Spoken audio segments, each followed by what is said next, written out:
You lost your temper again yesterday, didn't you?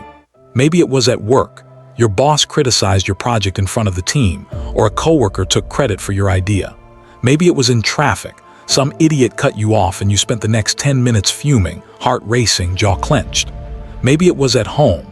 A small disagreement with your girlfriend escalated into a full-blown argument over nothing. And after it was over, after the adrenaline wore off and the dust settled, how did you feel? Satisfied? Vindicated? Powerful? Or did you feel that familiar combination of exhaustion, regret, and shame that always follows anger? Did you lie awake replaying it, cringing at what you said, knowing you overreacted but unable to take it back? Here's the brutal truth. Anger is destroying your life in ways you probably don't even realize. It's damaging your most important relationships. It's sabotaging your career advancement. It's wreaking havoc on your physical health, elevated blood pressure, increased heart disease risk, chronic stress hormones flooding your system. It's stealing your mental clarity and peace of mind. And worst of all, it doesn't actually solve anything. Not one single problem. Think about it. Has getting angry ever genuinely improved a situation? Has it ever made you feel better long term? Has it ever led to an outcome you're proud of? The answer is almost certainly no. But here's the good news. You don't have to live like this. Anger isn't some uncontrollable force of nature. It's a habit, a learned response pattern that can be unlearned and replaced with something better. Over 2,000 years ago, a group of philosophers figured out a comprehensive system for mastering anger. Not suppressing it or pretending it doesn't exist, but genuinely eliminating it at the root so it no longer controls you. These weren't monks living in caves. They were emperors, warriors, and statesmen dealing with pressures and provocations you can't even imagine. Marcus Aurelius ruled the Roman Empire while managing political betrayals, military threats, and personal tragedies. Epictetus was enslaved and physically abused before becoming one of history's most influential teachers. Seneca navigated the deadly politics of imperial Rome. And they all mastered anger using principles that are just as applicable today as they were 2 millennia ago. Today, I'm breaking down 7 Stoic lessons that will fundamentally transform your relationship with anger.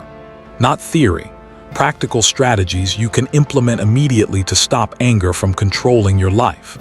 But I need you to commit right now. This isn't content you can half watch while scrolling on your phone. These lessons require your full attention because they're going to challenge how you think about anger, responsibility, and control. If you're serious about never being controlled by anger again, drop a comment saying, "I'm ready." And subscribe to Strength Within because we're building a community of men who refuse to be slaves to their emotions. Let's get into it. Lesson 1. Understand what anger actually costs you before you can eliminate anger. You need to fully understand what it's costing you. Not just abstractly, but specifically and personally. Most guys justify their anger. I had every right to be pissed off. He disrespected me. That situation was genuinely unfair. Anyone would be angry in my position. And you know what? You might be right. The situation might genuinely be unfair. The person might genuinely deserve your anger. But here's the question the Stoics would ask. Does being angry help you in any way? Does it improve the situation? Does it make you feel better? Does it solve the problem? Or does it just make everything worse while you convince yourself it's justified? The Roman poet Horace called anger a brief madness. That's exactly what it is. A temporary state of insanity where you lose access to your rational thinking and make decisions you'll regret. Let me give you a concrete example from someone I know. Software engineer in San Francisco, mid-30s, talented guy. He was in a meeting where his manager criticized his code in front of the team. The criticism was technical, not personal, but he felt disrespected. Instead of taking a breath and responding professionally, he got defensive and angry, raised his voice, got sarcastic, made it personal. The meeting ended badly. Later that day, still angry, he fired off an email to his manager basically saying the criticism was unfounded and the manager didn't understand the technical constraints. The tone was aggressive and condescending. Within a week, he was passed over for a promotion he'd been in line for. Within 3 months, he was essentially sidelined on less important projects. Within 6 months, he left the company, not fired, but the writing was on the wall. All because he couldn't control his anger for 5 minutes in one meeting. Now, was the manager's criticism delivered in the most tactful way? Probably not. Was the engineer's anger understandable? Sure. Did it help him in any way? Absolutely not.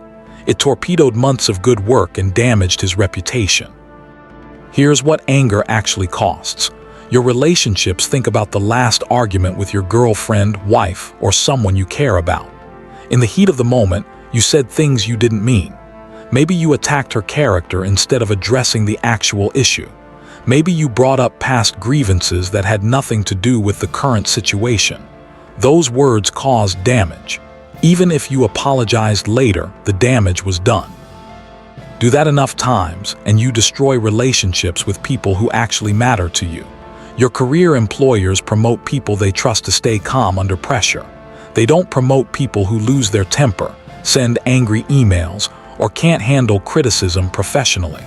Every time you let anger control your professional behavior, you're essentially telling decision makers, I can't be trusted with more responsibility. Your health. This isn't metaphorical. Chronic anger has serious physical consequences. Studies show that people who frequently experience anger have significantly higher risk of heart disease and heart attacks, elevated blood pressure that becomes chronic, weakened immune system, higher levels of stress hormones that damage nearly every system in your body, increased risk of stroke. You're literally shortening your lifespan and degrading your quality of life every time you indulge in anger. Your peace of mind. This might be the biggest cost. When you're angry, you can't think clearly. You can't enjoy the moment. You're stuck in a mental loop, replaying the grievance, imagining confrontations, fantasizing about revenge. You lose access to the present moment, the only place where you can actually do anything productive or experience anything positive. The Stoics understood all of this. Seneca wrote extensively about how anger is the most hideous and frenzied of all emotions. Not because it feels bad, sometimes it feels righteous and powerful, but because of what it costs you. Here's your assignment. Think about the last 3 times you got genuinely angry. For each instance, write down what triggered it, what you did or said in response, what the actual outcome was, what it cost you, damaged relationship, lost opportunity, lingering regret, wasted time. Be honest. The goal isn't to beat yourself up, it's to clearly see the pattern and the cost. Because once you truly understand what anger is costing you, you'll be motivated to do the work required to eliminate it. Lesson 2. Recognize that anger is a choice, not a reflex. Here's where we get to the core of Stoic philosophy on anger. It's not something that happens to you. It's something you choose. I know that sounds wrong. It doesn't feel like a choice. When someone cuts you off in traffic or disrespects you, anger seems to arise automatically, beyond your control. But the Stoics would say that feeling, that initial surge, might be automatic, but what you do with it absolutely is a choice. Epictetus taught, it's not what happens to you, but how you react to it that matters. This is one of the most important distinctions in all of Stoic philosophy. There's a gap between the external event and your response to it. In that gap lives your power. Most people collapse that gap. Something happens, and they immediately react with anger, as if there's no space between the two. But when you develop awareness, you can expand that gap and choose your response. Let me break this down with a practical example. You're in a meeting. Your boss criticizes your work in front of the team. Here's what actually happens. The event, your boss says critical words about your project. The automatic response, your body reacts, adrenaline spikes, heart rate increases, face flushes. This is automatic and not fully under your control. The choice point, right here in this moment, you have a choice. You can, option A, let that physiological reaction drive your behavior. Get defensive, argue, make excuses, say something you'll regret. This is giving in to anger. Option B, notice the physiological reaction, acknowledge it without acting on it, and choose a different response. Take a breath, listen to the criticism objectively, respond professionally. This is exercising control. Most guys automatically go with option A because they've never practiced option B. They experience the initial surge and immediately act on it, never realizing there was a choice point. But once you understand there's a choice point, everything changes. Here's someone who figured this out. I know a paramedic in Houston who deals with high stress, emotionally charged situations constantly. People yelling at him, family members being abusive, patients being difficult. Early in his career, he'd get angry multiple times per shift. Someone would be verbally abusive, and he'd get angry back, not helpful when you're trying to provide medical care. Then he learned this Stoic principle. He can't control how people treat him, but he can control how he responds. Now when someone's abusive, he notices the initial surge of anger, acknowledges it, that's my body reacting to perceived threat, and then consciously chooses his response. But I don't need to act on that reaction. I can respond calmly and professionally instead. This single shift transformed his effectiveness and his stress levels. How to develop this skill? Notice the physical sensation. Anger has physical signatures: increased heart rate, flushed face, tense muscles, shallow breathing. Learn to recognize these sensations as early warning signs, not commands you must obey. Create a pause before responding to anything that triggers anger. Institute a mandatory pause. Count to 10. Take 3 deep breaths. If it's an email or text, step away from your device. This pause is where you reclaim control. Ask strategic questions in that pause. Ask yourself, will responding with anger help this situation? What response would I be proud of tomorrow? What does this situation actually require from me? These questions engage your rational mind and short-circuit the automatic anger response. Choose your response based on those questions. Consciously choose how you'll respond. Not how you feel like responding, but how you choose to respond. This is the essence of self-mastery, recognizing that you always have a choice, even when it doesn't feel like it. The Stoics didn't claim you could prevent the initial physiological reaction to provocations. But they insisted, and they proved through their own lives, that you can choose what you do with that reaction. And that choice is where all your power lies. Lesson 3. Practice radical self-awareness. You can't change what you don't notice. And most guys go through life completely unaware of their own thought patterns and emotional triggers. The Stoics were obsessed with self-awareness. Marcus Aurelius kept a private journal, what became the book Meditations, where he constantly examined his own thoughts, reactions, and character. This wasn't narcissistic self-absorption. It was strategic self-examination designed to identify and eliminate destructive patterns. Here's why this matters for anger. Most anger follows predictable patterns. Same triggers, same thought patterns, same reactions. But you can't interrupt those patterns if you're not aware of them. Let me give you a specific example of how this works.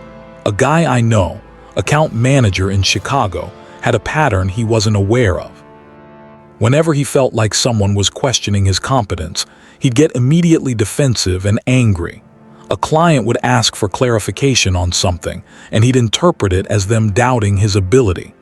A colleague would suggest a different approach, and he'd hear it as criticism. His boss would ask about a timeline, and he'd take it as pressure and distrust. None of these situations were actually attacks on his competence.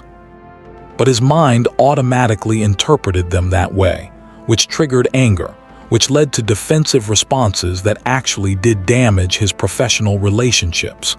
He didn't even realize this pattern existed until he started practicing self-awareness, specifically journaling about situations that triggered anger. After about 2 weeks of this, the pattern became obvious. He realized he was hypersensitive to perceived questions about his competence because of deeper insecurity about his abilities. Once he saw the pattern clearly, he could interrupt it. When he felt that familiar surge of defensiveness, he'd recognize, this is my competence insecurity being triggered, but this person isn't actually attacking me. They're just asking a reasonable question. That awareness created space for a different response. How to build this skill? Daily self-examination. Spend 10-15 minutes each evening reviewing your day through these questions. What situations triggered anger or irritation today? What was I actually angry about? Not just the surface reason, but the deeper trigger. How did I respond? What pattern am I noticing? Write this down. The act of writing engages your analytical brain and reveals patterns that stay hidden when you just think about them. Identify your specific triggers. Everyone has specific situations that reliably trigger anger. Common ones: Feeling disrespected, feeling controlled or micromanaged, feeling unfairly criticized, feeling dismissed or not listened to, feeling like someone isn't meeting your expectations. What are yours? Be specific. I get angry when. And complete that sentence 10 different ways. Notice your thought patterns between the trigger and the anger. There's a thought. Usually something like, that's disrespectful, they shouldn't do that, this isn't fair, they don't appreciate what I do. These thoughts are usually automatic and unconscious. Start noticing them. When you feel anger arising, ask, what thought just went through my mind? Challenge the interpretation. Once you notice the thought, question it. Is this interpretation definitely true, or is it one possible interpretation? Could there be other explanations for their behavior? Am I making assumptions? Usually, you'll realize your initial interpretation isn't the only possible one or even the most likely one. The goal of all this self-examination isn't to overthink everything or become paralyzed by analysis. The goal is to see yourself clearly so you can intervene in destructive patterns. Marcus Aurelius wrote, "Look within. Within is the fountain of good, and it will ever bubble up if you will ever dig." That digging is the practice of self-awareness. And it's absolutely essential for mastering anger. Lesson 4. Focus only on what you control. This is probably the most famous Stoic principle, and it's absolutely crucial for eliminating anger. The Stoics made a clear distinction between what's within your control and what's outside your control, and they insisted that you should only invest emotional energy in the former. Epictetus taught, "Some things are within our power while others are not." Within our power are opinion, motivation, desire, aversion, and in a word, whatever is of our own doing. Not within our power are our body, our property, reputation, office, and in a word, whatever is not of our own doing. In modern language, you control your own thoughts, judgments, and actions. You don't control other people, external events, or outcomes. Most anger comes from trying to control things outside your control. You get angry at how other people behave, what other people think of you, whether things go according to your plan, whether you're treated fairly, whether you get the outcome you want, but none of those are within your control. So getting angry about them is completely pointless. Here's a practical example. You're stuck in traffic. You've got an important meeting in 30 minutes and you're going to be late. You can feel the anger building, pounding the steering wheel, cursing other drivers, getting more stressed by the minute. But ask yourself, what can you actually control in this situation? You can't control the traffic. You can't control whether you make it on time. Those are outside your control. What you can control, how you respond to the situation. You can text or call to let the person know you're running late. You can use the time to mentally prepare for the meeting. You can practice staying calm instead of letting stress escalate. You can accept the situation as it is instead of fighting reality. The Stoic response isn't, "Everything will be fine, don't worry." It's, focus your energy on what you can actually control and accept what you can't. I know a sales director in Phoenix who completely transformed his stress levels by applying this principle. He used to get angry constantly about things his team did, missed quotas, poor client interactions, sloppy work. He'd spend hours fuming about their performance, having imaginary confrontations in his head. Then he realized he can't control whether they perform well. He can only control what he does in response. He can provide clear expectations and training. He can offer feedback and coaching. He can make personnel decisions if someone consistently underperforms. But he can't control whether they actually execute. Once he shifted his focus from what they were doing outside his control to what he could do within his control, his anger dropped dramatically. Same situation, completely different response. How to apply this? When anger arises, ask, what specifically can I control here? Usually the answer is, your own thoughts, judgments, and actions. That's it. Redirect your energy accordingly. Instead of getting angry about what you can't control, focus all your energy on what you can control. Can't control that your boss is difficult. Focus on doing excellent work and managing up effectively. Can't control that your girlfriend is upset. Focus on listening well and responding with empathy. Can't control that you didn't get the promotion. Focus on what you can learn and how you can position yourself better next time. Accept what you can't control. This doesn't mean you like it or approve of it. It means you stop fighting reality. The traffic is what it is. Your boss's personality is what it is. That past event happened. Resisting reality doesn't change it, it just makes you suffer. Practice the dichotomy of control daily before making any decision or responding to any situation. Categorize it. What's within my control? What's outside my control? Then invest your energy accordingly.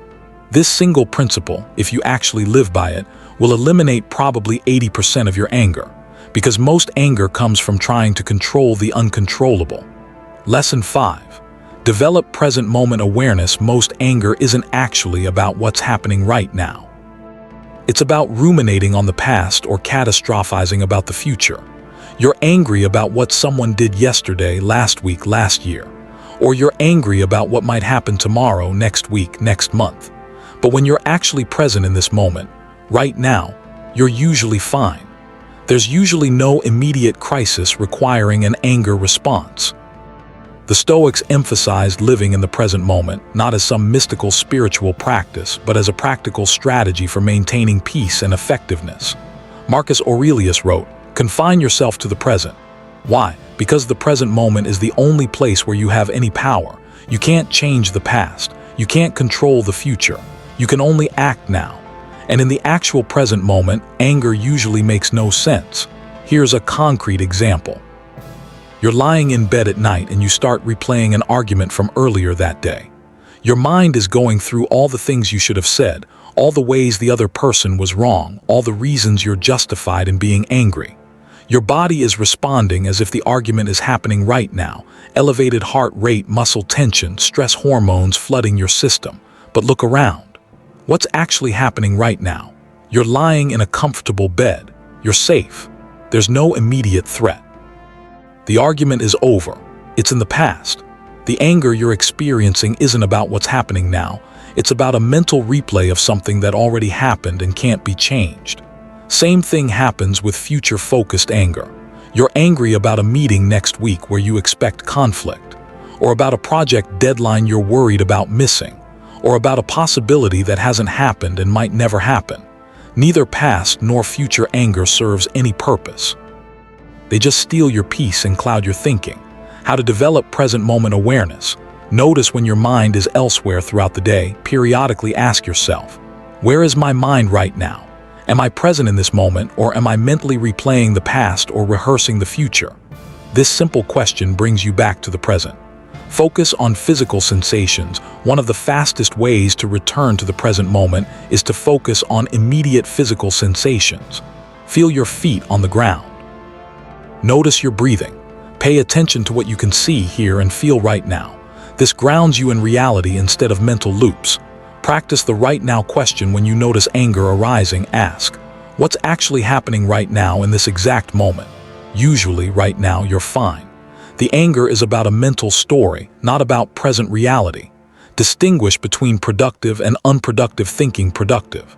What action can I take right now to address this situation? Unproductive.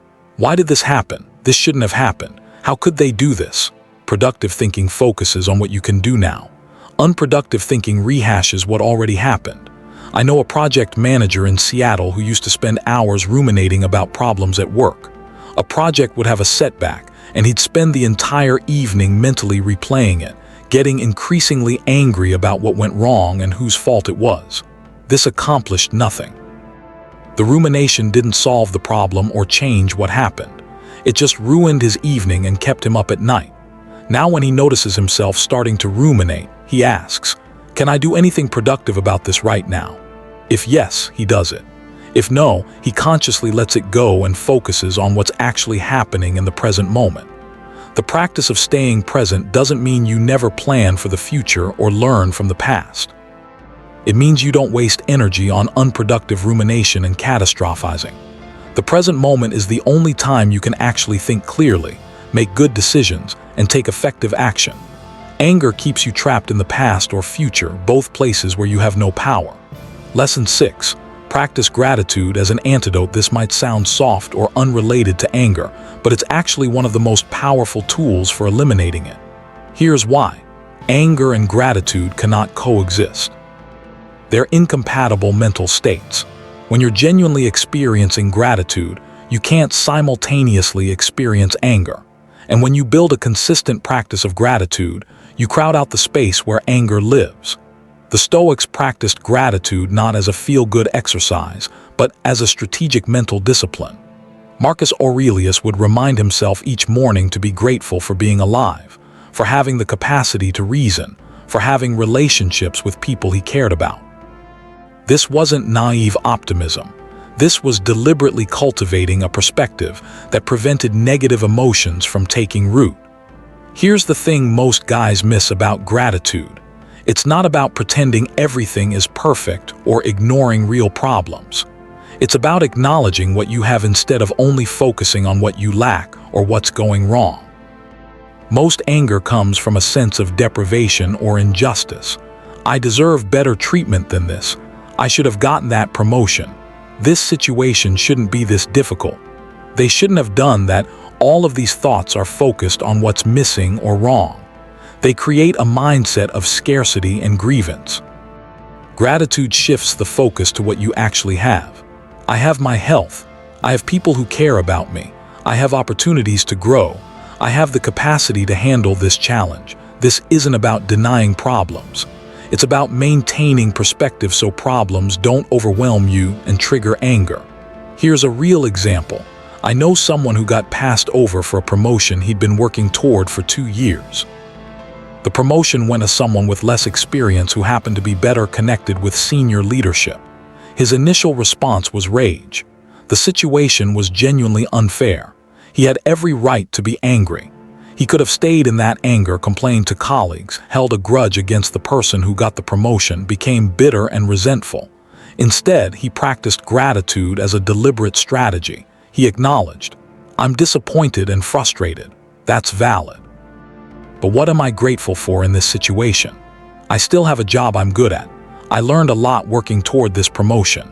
This revealed that I need to build stronger relationships with leadership, not just do good work. I have the option to look for opportunities elsewhere if this company isn't valuing me." This didn't make the disappointment disappear, but it prevented the disappointment from turning into destructive anger that would have poisoned his relationships and his mindset. Within 6 months, he got a better position at a different company. If he'd stayed stuck in anger, he wouldn't have been in the right headspace to interview well or make that transition. How to build a gratitude practice. Morning gratitude. Before you check your phone or start your day, identify 3 specific things you're grateful for. Not generic, "I'm grateful for my family," but specific, "I'm grateful that my dad called yesterday to check on me." This sets a foundation of appreciation before the day's challenges begin. Gratitude for challenges. This is advanced but powerful. When you face a difficulty, ask, "What about this situation can I be grateful for?" Maybe it's teaching you patience. Maybe it's revealing a weakness you can strengthen. Maybe it's connecting you with people you wouldn't have otherwise met. This doesn't minimize the difficulty, it finds value in it. Evening reflection. At the end of each day, write down one thing that went well and why you're grateful for it. This trains your mind to look for and remember positive aspects of your day instead of only dwelling on what went wrong. The Stoics understood that you cannot control external circumstances, but you can control where you direct your attention. Gratitude is the practice of directing your attention toward what you have instead of only what you lack. And when you cultivate that habit, anger has nowhere to take root. Lesson 7. Accept what you cannot change. Here's the final lesson, and in many ways it encompasses all the others. Radical acceptance of reality as it is, not as you wish it were. This is probably the hardest Stoic principle to truly internalize because it goes against every instinct we have. When something's wrong, we want to fight it, fix it, resist it. But the Stoics taught that acceptance isn't passive resignation. It's the foundation for effective action. Marcus Aurelius wrote, "Accept whatever comes to you woven in the pattern of your destiny, for what could more aptly fit your needs?" This doesn't mean you like everything that happens or that you don't work to improve situations. It means you stop wasting energy resisting what already is. Here's a practical example of how resistance creates anger. You're stuck in traffic on your way to an important meeting. You can respond in two ways. Response A, resist reality. This shouldn't be happening, I shouldn't be stuck here, this is unfair. Why is this happening to me? This resistance creates anger, stress, and suffering, and it doesn't change the traffic. Response B, accept reality. I'm in traffic, that's the current situation. I can't change it. What's the most productive way to handle it? This acceptance eliminates the anger and allows you to focus on what you can actually control. Same external situation, completely different internal experience. The key insight: resisting reality doesn't change it. It just adds psychological suffering on top of whatever difficulty you're facing. I know a contractor in Denver who learned this lesson the hard way. Construction is inherently unpredictable, materials delayed, weather issues, unexpected problems, difficult inspectors. He used to get angry about all of it. Every delay felt like a personal affront. Every unexpected issue triggered frustration. This anger didn't make materials arrive faster or make problems disappear. It just made him miserable and harder to work with. Then he realized, these disruptions are part of construction. They're not aberrations, they're the norm. Resisting them is like getting angry at winter for being cold. Once he accepted that challenges and delays were inherent to the work, his anger disappeared. He still solved problems and worked to prevent issues, but he stopped wasting energy being angry that problems existed in the first place. How to practice acceptance. Recognize what should be versus what is anger often comes from the gap between how you think things should be and how they actually are. This meeting should be productive, but it's not. People should be reasonable, but they're not. Life should be fair, but it's not. The word should is usually a red flag that you're resisting reality. Ask, can I change this? If yes, channel your energy into changing it. If no, practice accepting it as reality. Fighting things you can't change is the definition of wasted energy. Find the lesson or opportunity even in situations you can't change. You can usually find something valuable. Got fired. Can't change that, but you can learn from it and find better opportunities. Relationship ended. Can't change that, but you can grow from it. Made a mistake. Can't undo it, but you can ensure you don't repeat it. Practice the phrase, "It is what it is." This sounds like a cliche, but it's actually a powerful acceptance practice. When you're resisting reality, say, "It is what it is." Now what's the most productive response? This simple phrase can short-circuit hours of unproductive anger. The ultimate Stoic wisdom is this: you cannot control what happens to you, but you can control how you respond to what happens to you. And that response determines the quality of your life far more than external circumstances do. Anger is fundamentally a refusal to accept reality as it is. It's an attempt to control what you cannot control through the force of your emotion. But acceptance, true acceptance, is liberation. It frees you from the exhausting work of fighting reality and allows you to focus all your energy on the things you actually can influence. Closing, we've covered 7 Stoic lessons for eliminating anger from your life. 1. Understand what anger actually costs you. 2. Recognize that anger is a choice, not a reflex. 3. Practice radical self-awareness. 4. Focus only on what you control. 5. Develop present moment awareness. 6. Practice gratitude as an antidote. 7. Accept what you cannot change. These aren't theoretical concepts. They're practical strategies that, if you actually implement them, will fundamentally transform your relationship with anger. But here's the reality: knowing these principles won't change anything. Only practicing them will. Anger is a habit, and like any habit, it can only be replaced through consistent practice of a different pattern. So here's your challenge: pick one lesson from this list, just one, and commit to practicing it deliberately for the next 30 days. Maybe it's the pause between trigger and response. Maybe it's daily gratitude practice. Maybe it's focusing only on what you control. Choose one, practice it consistently, and watch what happens to your anger. After 30 days, I want you to come back and drop a comment telling us which lesson you chose and how it impacted your anger. What changed? What was difficult? What surprised you? We're building a community at Strength Within of men who are committed to mastering their emotions instead of being controlled by them.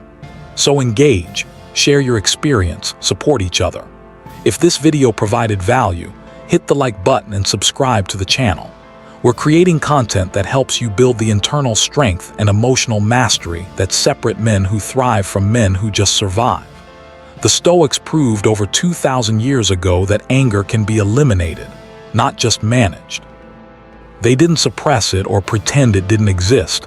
They genuinely transcended it through understanding and practice. You can do the same, but only if you actually do the work. Start today, pick one lesson, practice it consistently. Your future self will thank you.